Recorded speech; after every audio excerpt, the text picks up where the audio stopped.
राधे राधे। जय श्री कृष्णा। श्रीमद् भागवत गीता का भाग अध्याय नंबर 2 मैं पढ़ रहा हूँ। इसको आगे की तरफ बढ़ाते हुए अभी आगे आप सुने। इस अध्याय में आत्मा के बारे में बताया गया है कि आत्मा का मापदंड क्या है। आत्मा के परमाणुओं के अनंत कण हैं जो माप में बाल के अगले भाग नोक के 10,000वें भाग के बराबर है। यहाँ पर बताया गया है कि आत्मा इतना सूक्ष्म है कि जो हमारा अग्रिम भाग है, बाल का अग्नि भाग, जो बाल का अग्नि भाग है, जो उसका नोक है, अग्रिम भाग का नोक, उसके 10,000वें भाग के बराबर है आत्मा। इस प्रकार आत्मा का प्रत्येक कण भौतिक परमाणुओं से भी छोटा है और ऐसे असंख्य कण हैं। यह अत्यंत लघु आत्म स्फुलिंग भौतिक शरीर का मूल आधार है और इस आत्म स्फुलिंग का प्रभाव सारे शरीर में उसी तरह व्यापक है जिस प्रकार किसी औषधि का प्रभाव व्यापक रहता है। आत्मा की यह धारा सारे शरीर में चेतना के रूप में अनुभव की जाती है और यही आत्मा के अस्तित्व का प्रमाण है। सामान्य से सामान्य व्यक्ति भी समझ सकता है कि यह भौतिक शरीर चेतना रहित होने पर मृतक हो जाता है और शरीर में इस चेतना को किसी भी भौतिक उपचार से वापस नहीं लाया जा सकता। अतः यह चेतना भौतिक संयोग के फलस्वरूप नहीं है अपितु आत्मा के कारण है। मुंडक उपनिषद में सूक्ष्म आत्मा की ओर अधिक विवेचना हुई है।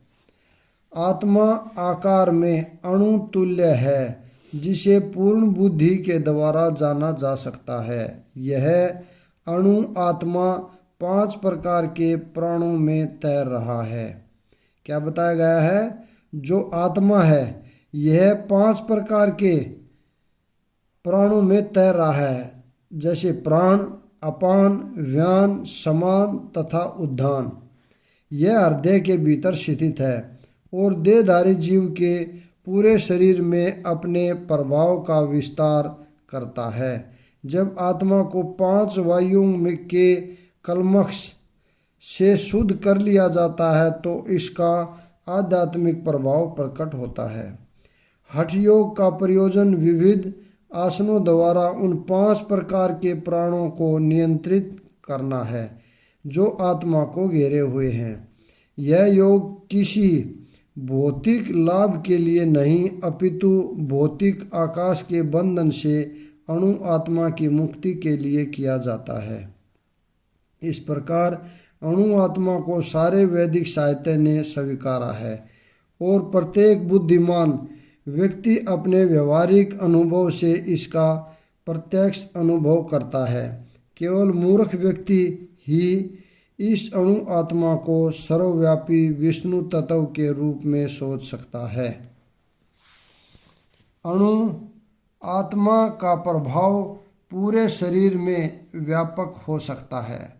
मुंडक उपनिषद के अनुसार यह अणु आत्मा प्रत्येक जीव के हृदय में स्थित है और चूंकि भौतिक विज्ञानी इस अणु आत्मा को माप सकने में असमर्थ हैं, अतः उनमें से कुछ यह अनुभव करते हैं कि आत्मा है ही नहीं। विशिष्ट आत्मा तो निसंदेह परमात्मा के साथ साथ हृदय में है और इसलिए शारीरिक गतियों की सारी शक्ति शरीर के इसी भाग से उद्भूत है। जो लाल रक्त कण फेफड़ों से ऑक्सीजन ले जाते हैं वे आत्मा से ही शक्ति प्राप्त करते हैं। अतः जब आत्मा इस स्थान से निकल जाता है तो रक्तोत्पादक संलयन बंद हो जाता है। औषधि विज्ञान लाल रक्त कणों की महत्ता को तो स्वीकार करता है किंतु वह यह निश्चित नहीं कर पाता कि शक्ति का स्रोत आत्मा है। जो भी हो, औषधि विज्ञान यह स्वीकार करता है कि शरीर की सारी शक्ति का उद्गम स्थल हृदय है। पूर्ण आत्मा के ऐसे अणुकणों की तुलना सूर्य प्रकाश के कण से की जाती है। इस सूर्य प्रकाश में असंख्य तेजोमय अणु होते हैं। इस प्रकार परमेश्वर के अंश उनकी किरणों के परमाणु स्फुलिंग है और प्रभा या पराशक्ति कहलाते हैं। अतः चाहे कोई वैदिक ज्ञान का अनुगामी हो या आधुनिक विज्ञान का, वह शरीर में आत्मा के अस्तित्व को नकार नहीं सकता। भगवान ने स्वयं भगवत गीता में आत्मा के इस विज्ञान का विशद वर्णन किया है। अविनाशी, अप्रेम तथा शाश्वत जीव के भौतिक शरीर का अंत अवश्यंभावी है। अतः हे भरतवंशी युद्ध करो। भौतिक शरीर स्वभाव से नाशवान है। यह लक्षण नष्ट हो सकता है और 100 वर्ष बाद भी। यह केवल समय की बात है। इसे अनंत काल तक बनाए रखने की कोई संभावना नहीं है। किंतु आत्मा इतना सूक्ष्म है कि इसे शत्रु देख भी नहीं सकता। मारना तो दूर रहा, जैसा कि पिछले श्लोक में कहा गया है, यह इतना सूक्ष्म है कि कोई इसके मापने की बात सोच भी नहीं सकता। अतः दोनों की पुष्टि से शोक का कोई कारण नहीं है, क्योंकि जीव जिस रूप में है, न तो उसे मारा जा सकता है, न ही शरीर को कुछ समय तक या स्थायी रूप से बचाया जा सकता है।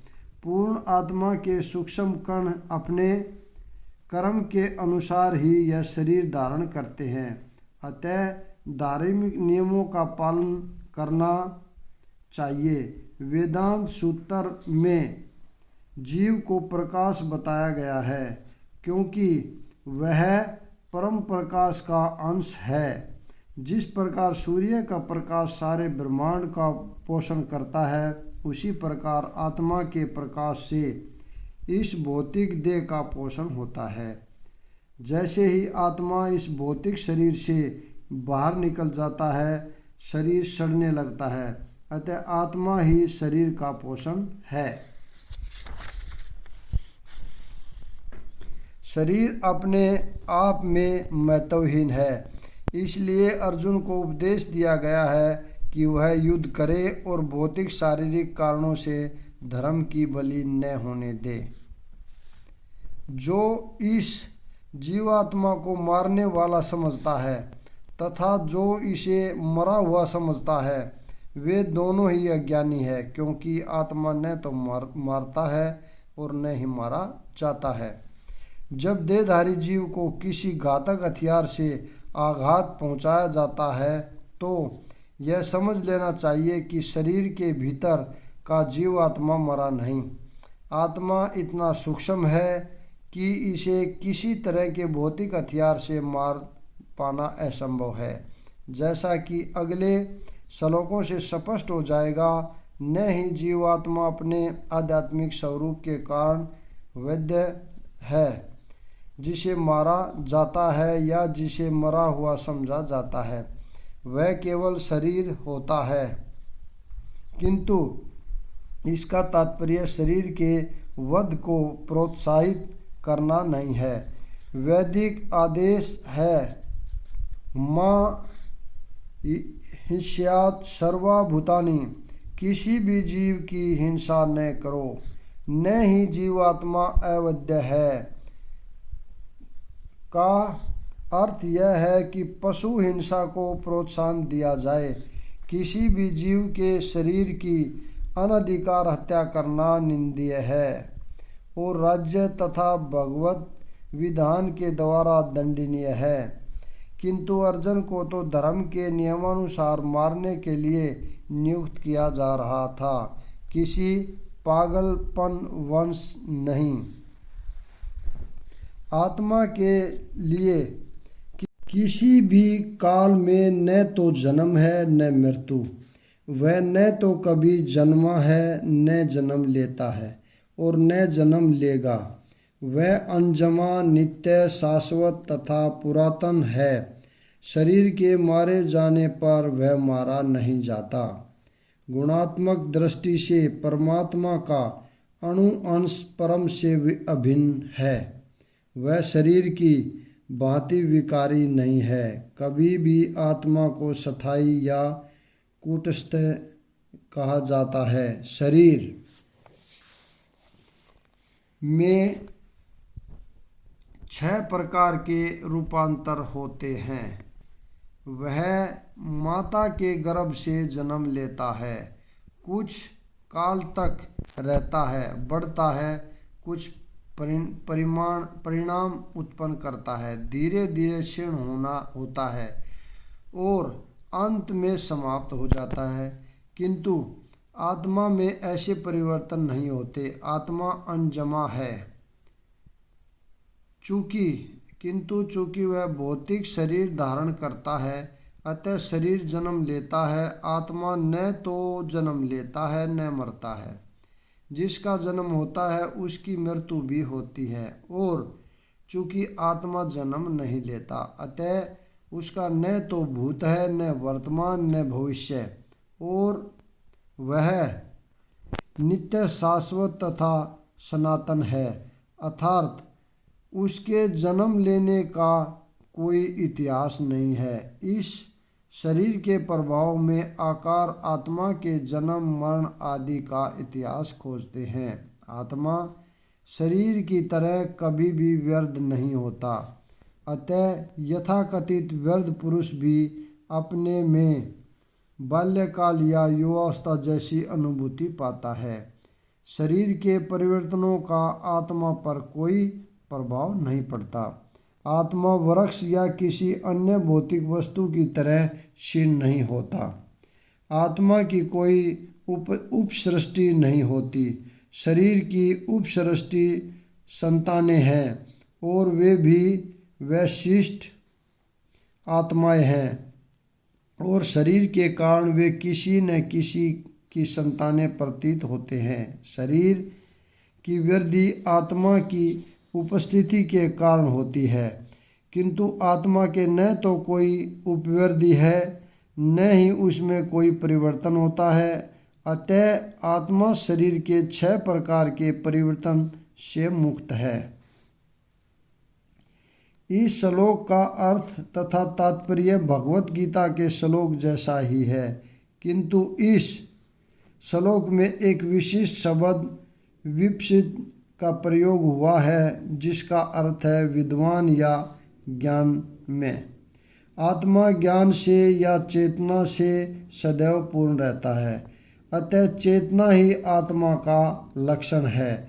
यदि कोई हृदयस्थ आत्मा को नहीं खोज पाता, तब भी वह आत्मा की उपस्थिति को चेतना की उपस्थिति से जान सकता है। कभी कभी हम बादलों या अन्य कारणों से आकाश में सूर्य को नहीं देख पाते, किंतु सूर्य का प्रकाश सदैव विद्यमान रहता है। अतः हमें विश्वास हो जाता है कि यह दिन का समय है। प्रातःकाल ज्यों ही आकाश में थोड़ा सा सूर्य प्रकाश दिखता है तो हम समझ जाते हैं कि सूर्य आकाश में है। इसी प्रकार चूँकि शरीरों में चाहे पशु के हो या पुरुषों के कुछ न कुछ चेतना रहती है, अतः हम आत्मा हैं, क्योंकि परम चेतना तो सर्वज्ञ है। भूत, वर्तमान तथा भविष्य के ज्ञान से पूर्ण विशिष्ट तो उसके कृष्ण के उपदेशों से शिक्षा तथा प्रकाश और बोध प्राप्त होता है, किंतु कृष्ण विस्मरणशील जीव नहीं है। यदि वे ऐसे होते तो उनके द्वारा दिए गए भगवत गीता के उपदेश व्यर्थ होते। आत्मा के 2 प्रकार हैं, एक तो अणु आत्मा और दूसरा विभु आत्मा। कठोपनिषद में इस आत्मा तथा अणु आत्मा दोनों शरीर रूपी उसी वृक्ष में जीव के हृदय में विद्यमान हैं और इनमें से जो समस्त इच्छाओं तथा श्लोकों से मुक्त हो चुका है वही भगवत कृपा से आत्मा की महिमा को समझ सकता है। कृष्ण परमात्मा के भी उद्गम है, जैसा कि अगले अध्याय में बताया जाएगा कि अर्जुन अणु आत्मा के समान है जो अपने वास्तविक स्वरूप को भूल गया है, अतः उसे कृष्ण द्वारा उसके प्रामाणिक प्रतिनिधि गुरु द्वारा प्रबुद्ध किए जाने की आवश्यकता है। हे पार्थ, जो व्यक्ति यह जानता है कि आत्मा अविनाशी, अनजमा, शाश्वत तथा अव्यय है, वह भला किसी को कैसे मार सकता है या मरवा सकता है।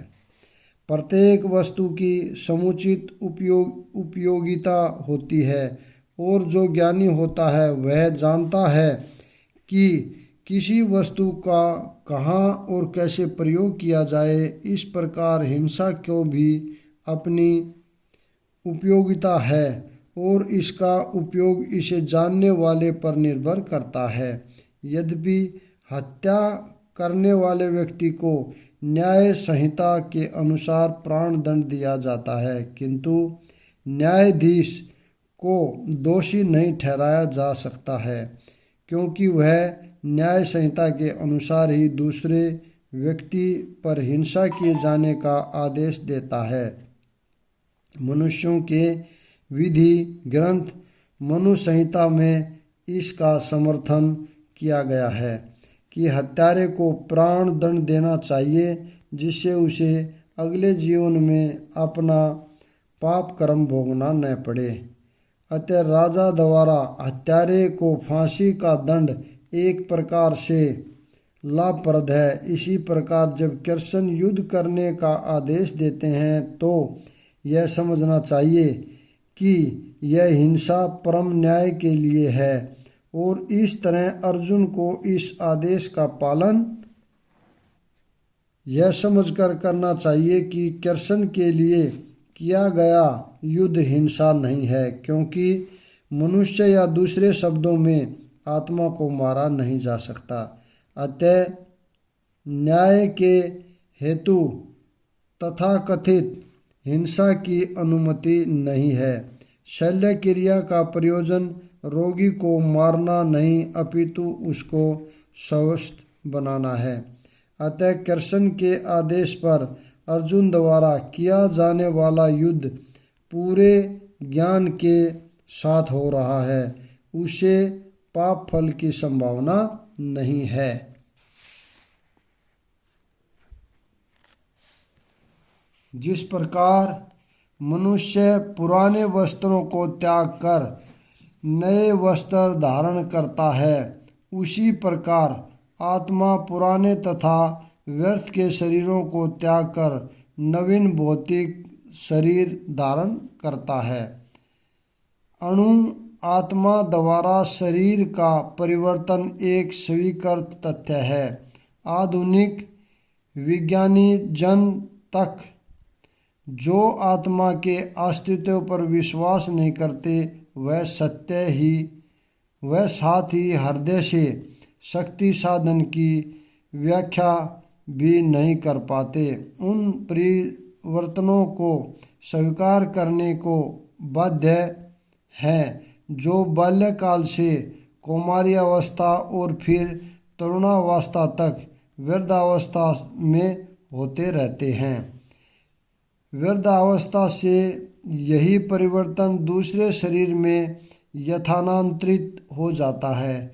इसकी व्याख्या एक पिछले श्लोक में की जा चुकी है। अणु आत्मा का दूसरे शरीर में स्थानांतरण परमात्मा की कृपा से संभव हो पाता है। परमात्मा अणु आत्मा को इच्छाओं की पूर्ति उसी तरह करते हैं जिस प्रकार एक मित्र दूसरे की इच्छा पूर्ति करता है। मुंडक तथा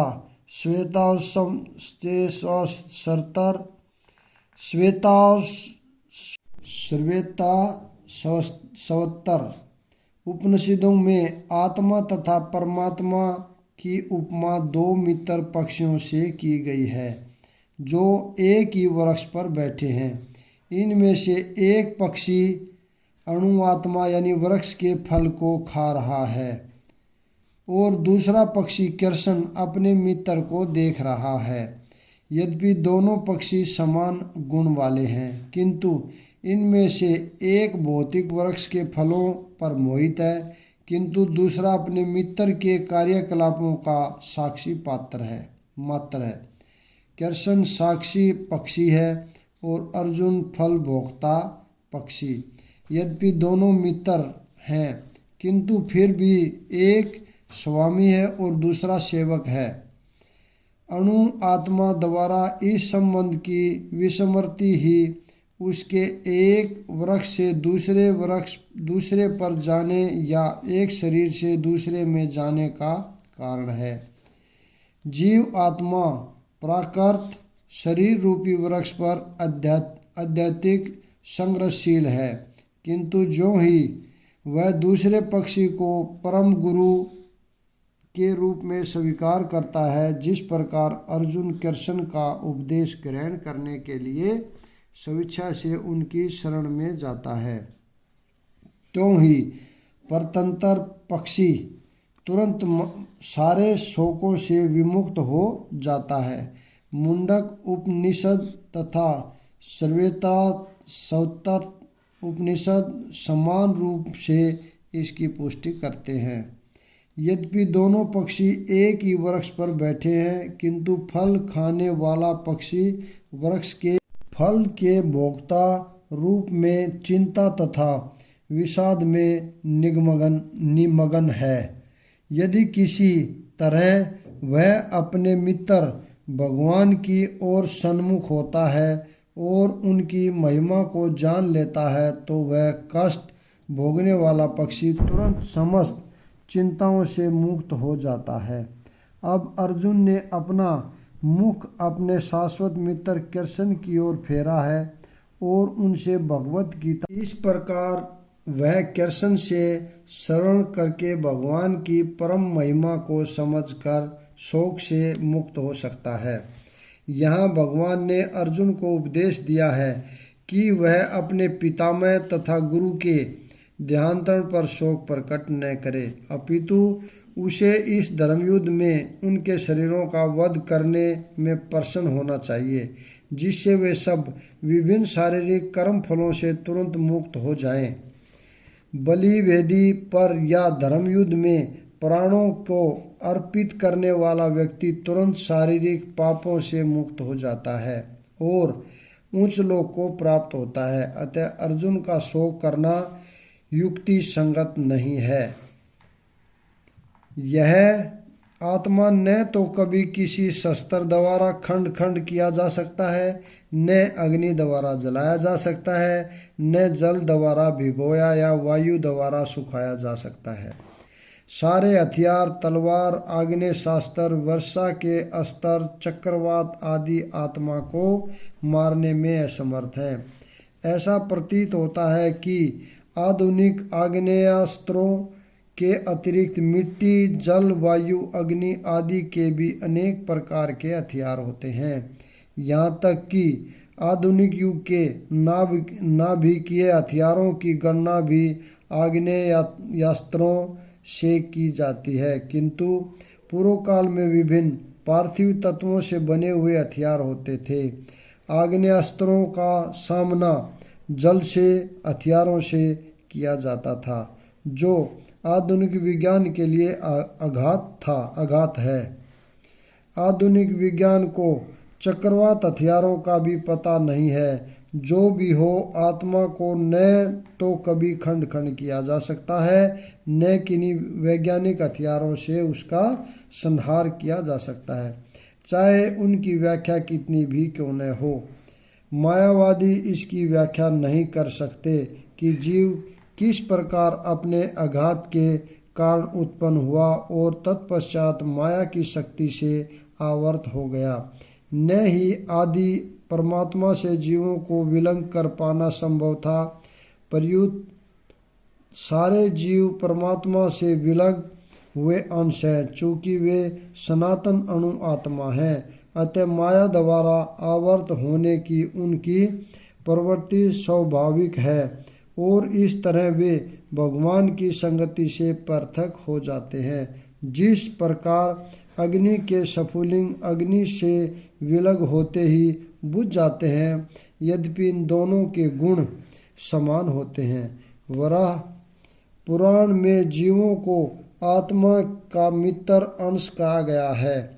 भगवत गीता के अनुसार भी वे शाश्वत रूप से ऐसे ही हैं। अतः मोह से मुक्त होकर भी जीव पृथक अस्तित्व रखता है, जैसा कि कृष्ण द्वारा अर्जुन को दिए गए उपदेशों से स्पष्ट है। अर्जुन कृष्ण के उपदेश के कारण मुक्त हो तो गया, किंतु कभी भी कृष्ण से एकाकार नहीं हुआ। यहाँ पर अध्याय नंबर 2 यहाँ पर मैं विराम देता हूँ। इसको आगे की तरफ कल पढ़ेंगे। आप सभी से निवेदन है कि इसको पूरा सुने और अच्छी तरह देखें, ज्ञान लें, ताकि आपको इसका पूरा पूरा लाभ मिल सके। राधे राधे, जय श्री कृष्ण।